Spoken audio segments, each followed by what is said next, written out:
राधे राधे। जय श्री कृष्ण। राधा दामोदर की कहानी सुनिए।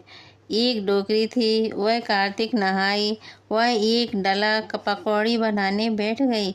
एक गोता ले और एक पकौड़ी खाए। इस प्रकार वह नहाते नहाते नीली पड़ गई। खाते खाते पेट मटका सा हो गया। भगवान बोले, अरे यह डोकरी कार्तिक नहा रही है, ऐसे तो मर जाएगी और मुझे दोष लगेगा। भगवान राधा दामोदर का भेष धारण कर आए और डोकरी से बोले, मैया तेरो कार्तिक पूरो हो गयो। डोकरी बोली, भैया जब मेरी पकौड़ी खत्म हो जाएंगी तभी मेरा कार्तिक पूरा हो जाएगा। वो बोले डोकरी तू तो आंख बंद कर ले।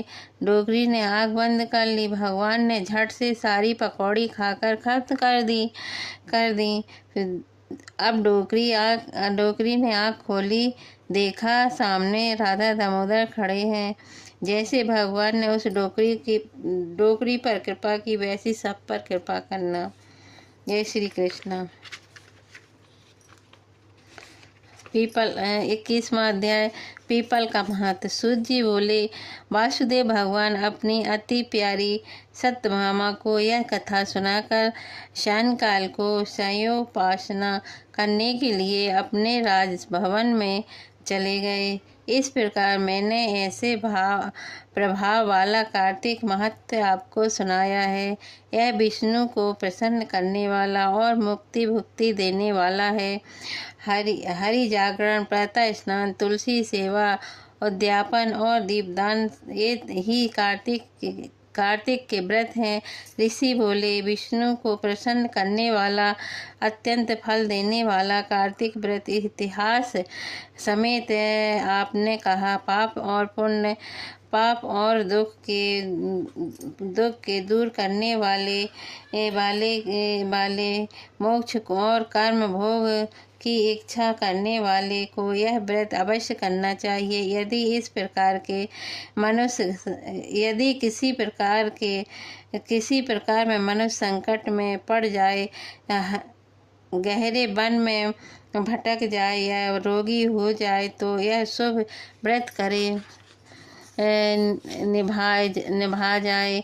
सूत जी बोले, किसी आपत्ति में दृढ़ संकल्प करने वाले पुरुष फंस जाए तो विष्णु भगवान शिव जी के मंदिर में जाकर जागरण करे। आदि ये मंदिर न हो तो किसी और देवताओं के स्थान में जाकर एक कठिन वन अथवा किसी प्रकार की आपत्ति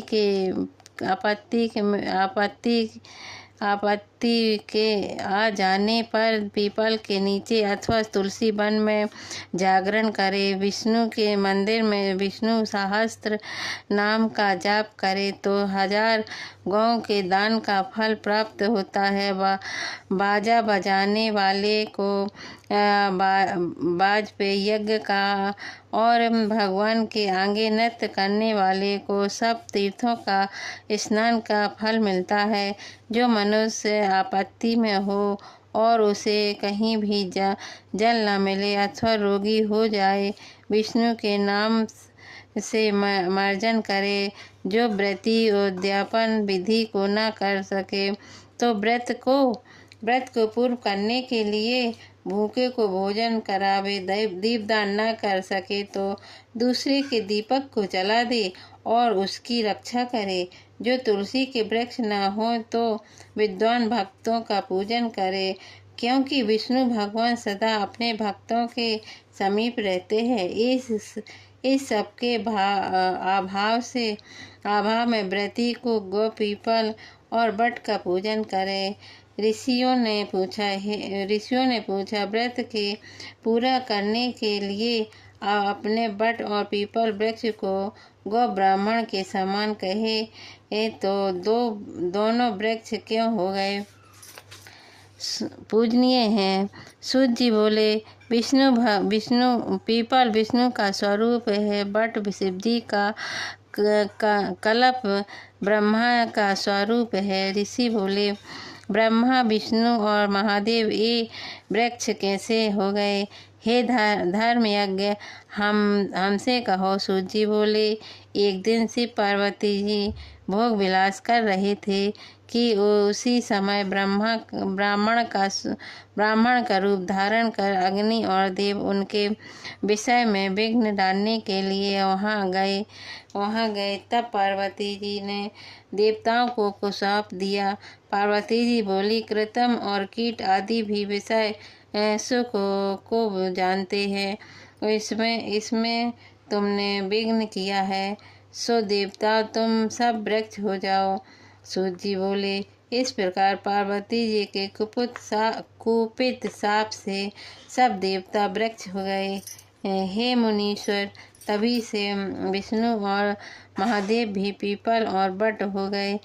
पीपल